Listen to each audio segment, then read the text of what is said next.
चलिए आइए अब हम लास्ट टॉपिक से रिलेटेड एक और टॉपिक पढ़ते हैं। तो अभी हमने पढ़ा था electric field due to dipole at axial point. अब हम पढ़ेंगे electric field at a point on equatorial line due to dipole. तो what is the equatorial line? तो मान लीजिए हमारे पास एक माइनस क्यू चार्ज है और हमारे पास एक प्लस क्यू चार्ज है। दोनों का जो पेयर है वही हमारे पास क्या कहलाएगा? डाइपोल। याद रखिए इसमें दोनों का मैग्नीट्यूड क्यू ही रहेगा। आप दोनों को Q1 और Q2 नहीं लिखेंगे। तो दोनों का डाइपोल, दोनों का जो पॉइंट्स है उसको हमने नाम दिया A एंड B। डिस्टेंस दोनों के बीच में कितनी होगी? 2L। हमने P पॉइंट लिया है, एक O पॉइंट लिया है between the A and B and P vector representing dipole moment. और डाइपोल मोमेंट का डायरेक्शन क्या होगा? माइनस चार्ज से प्लस चार्ज की तरफ। तो हमने अभी आपको बोला था कि A और B के बीच में कितना चार्ज होता है? Total 2L। तो A और O के बीच में कितना होगा? L। O और B के बीच में कितना होगा? L। ओके तो अब हमने बात करनी है कि व्हाट इज इक्वेटोरियल पॉइंट। तो हमारे पास ये एक लाइन है, इसको हम इक्वेटर से डिवाइड कर देते, दोनों साइड इक्वल 90 डिग्री लाइन होगा। और हमने क्या किया? ये वाला पोर्शन इसके इक्वल है। तो ये जो लाइन कहलाएगी, ये लाइन क्या कहलाएगी? ये लाइन कहलाएगी इक्वेटोरियल। और अगर इस लाइन पर हम कोई पॉइंट हमने फाइंड कर लिया, उस पॉइंट पर अगर हमको इलेक्ट्रिक फाइंड करनी है तो हम क्या बोलेंगे? Electric field at equatorial point due to this dipole. Okay तो वही चीज़ है, हमारे पास एक प्लस माइनस क्यू चार्ज है, एक प्लस क्यू चार्ज है, और हमने एक इक्वेटोरियल लाइन अज्यूम कर ली और उस इक्वेटोरियल लाइन पर हमने एक क्यू चार्ज रख दिया, क्यू पॉइंट पर एक चार्ज रख दिया और उस चार्ज पर हमको फील्ड फाइंड करनी है। तो ये केस हो गया electric field due to dipole at equatorial point.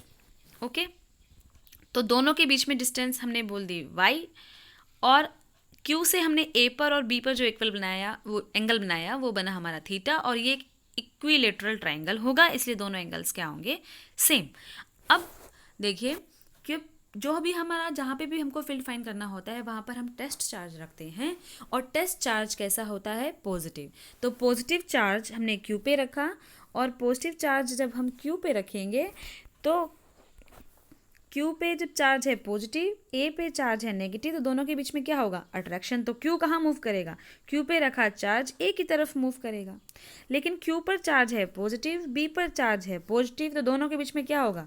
Repulsion होगा। तो Q कहाँ मूव करेगा? Q अवे मूव करेगा। तो दो हमारे पास फील्ड आएंगी, जो A की वजह से आई उसको हम EA बोलेंगे, जो B की वजह से आई उसको हम EB बोलेंगे। ठीक है, और नेट फील्ड हमको इन दोनों के रिजल्टेंट से फाइंड करनी है। तो हमारे पास ये EA हो गया, ये EB हो गया। नेट फील्ड कैसे निकलेगी? हमने एक पैरेललोग्राम बनाना है EA और EB के साथ, और जो उन दोनों का रिजल्टेंट होगा that is EQ। This EQ will be the net electric field eight point Q। और जितना एंगल हमारा यहाँ पे थीटा है, तो हमने क्या किया? यहाँ पे एक पैरेलल लाइन ड्रॉ की है AB के साथ। तो आप देख सकते हैं कि ये लाइन जो कट कर रही है, यहाँ पे भी एंगल थीटा बनाएगी और यहाँ पर भी एंगल थीटा बनाएगी। ठीक है, उसमें मेरे ख्याल से डाउट नहीं होना चाहिए। फिर resultant electric field intensity at point Q is EQ is equal to EA plus EB। तो EQ क्या है हमारे पास? Electric field at A and B दोनों का रिजल्टेंट होगा। हमने अभी बताया था आपको कि R कैसे निकलता है? A प्लस B करके निकलता है रिजल्टेंट। तो हमने वही करना है। EQ निकालने के लिए क्या करेंगे? A और B पर जो इलेक्ट्रिक फील्ड है उसको हम ऐड कर देंगे। तो अब EA and EB are acting at an angle 2 theta. What is the meaning of 2 theta? ये देखिए, EB और EA के बीच में टोटल एंगल कितना है? 2 थीटा। तो ये वही चीज़ बोल रहा है और कुछ नहीं। फिर EA का फॉर्मूला, तो EA का फॉर्मूला, इलेक्ट्रिक फील्ड का फॉर्मूला क्या होता है? इलेक्ट्रिक फील्ड का फॉर्मूला होता है 1/4 pi epsilon not Q divide by R²। तो हमारे पास जब हम A की वजह से फील्ड निकाल रहे हैं, तो देखिए ये जो डिस्टेंस है, ये डिस्टेंस क्या है? Y। और O से A की डिस्टेंस क्या है? L। तो according to Pythagoras theorem AQ की डिस्टेंस क्या हो जाएगी? L² plus Y² square root. According to Pythagoras theorem AQ क्या निकल जाएगा? OA² plus OQ²। O is L and O Q is Y. तो हम जब r की वैल्यू जब यहाँ पर पुट करेंगे तो r की वैल्यू क्या पुट करेंगे, L square plus Y square, क्योंकि ये r क्या था, ये r जो है वो है a पर चार्ज और q पर चार्ज के बीच का डिस्टेंस, और वो डिस्टेंस हम ऐसे निकालेंगे। तो हमारे पास वो डिस्टेंस r जो स्क्वायर है उसको हम क्या लिखेंगे, L square plus Y square का स्क्वायर रूट। ठीक है, तो हमारे पास r क्या होगा यहाँ पे, L square plus Y square का स्क्वायर रूट। लेकिन अगर हम r स्क्वायर करेंगे तो हमें इसका भी स्क्वायर करना पड़ेगा, और स्क्वायर करेंगे तो क्या बन जाएगा, L square plus Y square. तो हमारे पास वही ई ए के क्या आ गया, 1/4 pi epsilon naught Q divide by R square, और आर स्क्वायर क्या बना, X square plus L square, और वेक्टर फॉर्म में लिखेंगे इसीलिए हमने एक यूनिट वेक्टर आई को मल्टीप्लाई किया हुआ है। ऐसे ही हम ई बी निकालेंगे, तो आप ई बी के लिए भी देख सकते हैं, बी क्यू की डिस्टेंस जो होगी वही हमारे पास आर होगा, और ओ बी की डिस्टेंस आर कैसे निकलेगा, आर निकलेगा हमारा ओ बी का whole square plus O Q का होल स्क्वायर। ओ बी क्या है, एल, तो एल स्क्वायर हो गया, प्लस में ओ क्यू क्या है, वाई, तो हो गया वाई स्क्वायर। तो आर की वैल्यू क्या, सॉरी, और इसका स्क्वायर रूट भी हमको करना पड़ेगा, तो आर की वैल्यू क्या आ जाएगी, L square plus Y square का स्क्वायर रूट। तो हमने ये देखिए हमारे पास जो नेट इलेक्ट्रिक फील्ड के ऊपर वो आई ई ए और ई बी, और दोनों का नेट रिजल्टेंट आया ई क्यू। तो ई क्यू पे जो हमारे पास ई ए है वो क्या है, ई ए कॉस थीटा बन जाएगा ई क्यू के अलॉन्ग, और ई बी जो है वो ई बी कॉस थीटा बन जाएगा। इसको याद दिलाने की ज़रूरत नहीं है, आप लोग खुद से याद कीजिए कि जो भी हमारा वेक्टर होता था वो थीटा वाली साइड में कॉस थीटा बनता था।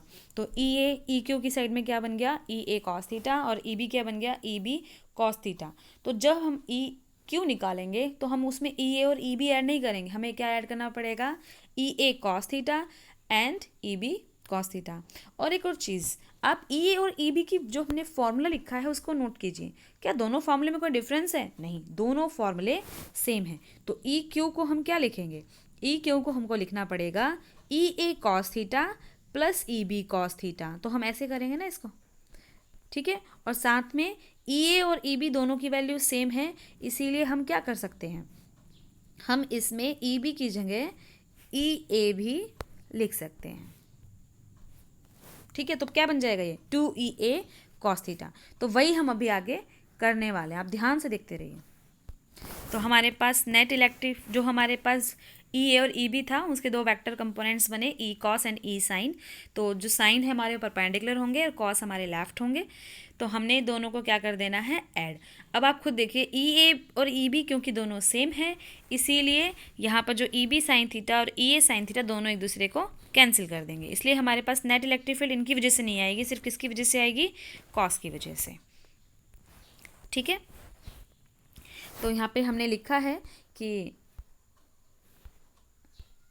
the vector EA sin and EB sin theta are opposite to each other and hence cancel out each other. But the vector EA cos theta and EB cos theta are acting along the same direction, so they will add up. तो cos जो components है वो left direction में same है तो वो add हो जाएंगे, लेकिन साइन वाले जो कंपोनेंट है वो वर्टिकली अपोजिट डायरेक्शन में है तो वो कैंसिल हो जाएंगे।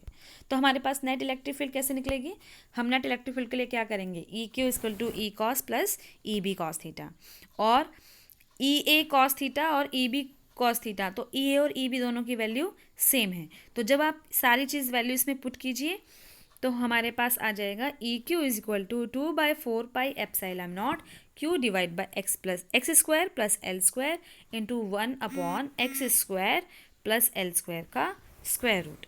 थोड़ा सा कन्फ्यूजन, जब हम इस फॉर्मूले को हम यहाँ ई ए और ई बी की वैल्यू यूज़ करेंगे तो हमने अभी बोला था ई क्यू में हम क्या यूज़ करेंगे, कॉस दोनों का कॉमन आ जाएगा, कॉस हमने कॉमन ले लिया, साथ में क्या बचेगा ई ए प्लस ई बी, ई ए और ई बी दोनों सेम है तो दोनों को हम क्या कर सकते हैं 2EA, तो जो ये 2 है ये 2 तो ये आ गया, और ई ए की जो वैल्यू है, ई ए की वैल्यू क्या है, ई ए की वैल्यू है ये, तो हमने पुट किया 1/4 एप्सिलॉन नॉट क्यू आ गया, x square plus x L square यहाँ से आ गया। फिर ये टर्म क्या बच गई भाई, ये जो टर्म है ये कॉस थीटा के लिए हमने यूज़ किया है। तो कॉस थीटा क्या होता है? बेस अपॉन हाइपोटेनस होता है। तो आप इस ट्राइंगल में देखिए, कोई भी आप ट्राइंगल ले सकते हैं। हमने ले लिया ए क्यू ओ ट्राइंगल, इसमें बेस क्या है हमारे पास? ए ओ, और हाइपोटेनस क्या है? ए क्यू।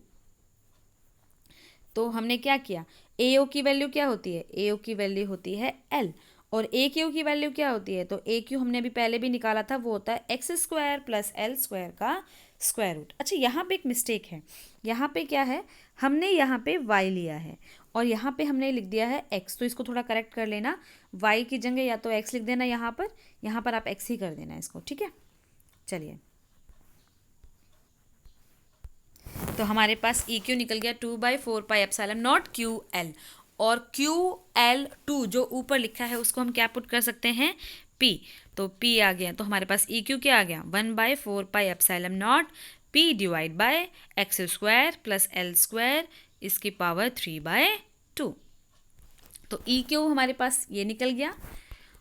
माइनस आई हमने इसलिए लिखा क्योंकि ई क्यू हमारा लेफ्ट साइड आया था, तो ये वेक्टर फॉर्म है। अगर सिंपल फॉर्म में आप लिखेंगे तो आप सिर्फ लिखेंगे E Q is equal to 1/4πε0 p divide by X square plus L square की पावर 3/2। ओके, अब अगर इसमें हम कंडीशन लगा दें कि L जो है वो बहुत स्मॉल है एज़ कम्पेयर टू Y, तो यहाँ पे फिर से छोटी सी चीज़ की, जहाँ जहाँ पे आप Y लिखा है ना वहाँ पर आप X रीड करिएगा। ओके, तो ये जो है ये इसकी जगह आप इसकी जब when L is very very less than X, इसको थोड़ा सा ठीक कर लेना। फिर इसके बाद L जो आ गया हमें less than Y, then E Q क्या आ गया? p/4πε0 वाई क्यूब, क्योंकि L को हमने बहुत स्मॉल पुट किया तो L को हमने क्या 0 पुट कर दिया, तो हमारे पास वाई क्यूब आ जाएगा। आप इसको बार बार सॉल्व करके देखिए, आपको खुद से समझ में आएगा। जो भी एक एक स्टेप इसमें एक्सप्लेन किया गया है इसको सिर्फ देखना नहीं है, साथ में कॉपी लीजिए, पेन लीजिए, एक एक स्टेप को देखिए, एक एक स्टेप को फिर अपनी नोटबुक में लिखिए और सॉल्व कीजिए, आपको तब समझ में आएगा। सिर्फ देखने से फिजिक्स समझ नहीं आएगी। तो हमारे पास direction of electric field intensity at a point on equatorial line due to dipole is parallel and opposite to the direction of dipole moment. क्योंकि हमने पी का डायरेक्शन कहाँ लिया था? पी का डायरेक्शन हमने माइनस क्यू से प्लस क्यू की तरफ राइट साइड लिया था, लेकिन इलेक्ट्रिक फील्ड जो ई क्यू आई थी वो कहाँ आई थी? लेफ्ट साइड आई थी, इसीलिए ये बोल रहा है कि अपोजिट आई है। और the observation point is far away or when the dipole is very short, then electric field intensity at a point on axial line is double the electric field intensity at a point on the equatorial line. What is its meaning? EQ का formula क्या आया है? p/4πε0 y cube. मैंने इसको बोला है कि आप इसको क्या मानिए? x मानिए, तो p/4πε0 x क्यूब आया है। अगर आपको याद हो तो जब हमने एक्सेल पॉइंट पे निकाला था तो p के साथ यहाँ पर एक 2 भी मल्टीप्लाई हुआ था, तो ई क्यू क्या आया था? 2p divide by 4πε0 x cube. तो दोनों के कंपैरिजन में अगर हम देखेंगे तो 2 का डिफरेंस है, इसीलिए हम बोलेंगे कि जो ई एक्सेल था वो हमारे पास ट्वाइस ऑफ ई क्यू होगा। आप दोनों कंपेयर कीजिए, दोनों में डिफरेंस सिर्फ 2 का है। आप खुद से फॉर्मूला लिखिए, खुद से कंपेयर कीजिए, आपको मेरी बात समझ आ जाएगी। तो if L is very small then x and L is very very small then y, then EP is equal to 2EQ. Okay, तो it was the lecture for today. आप इस वीडियो को देखिए, बार बार टॉपिक को लिख कर समझिए, तभी आएगा।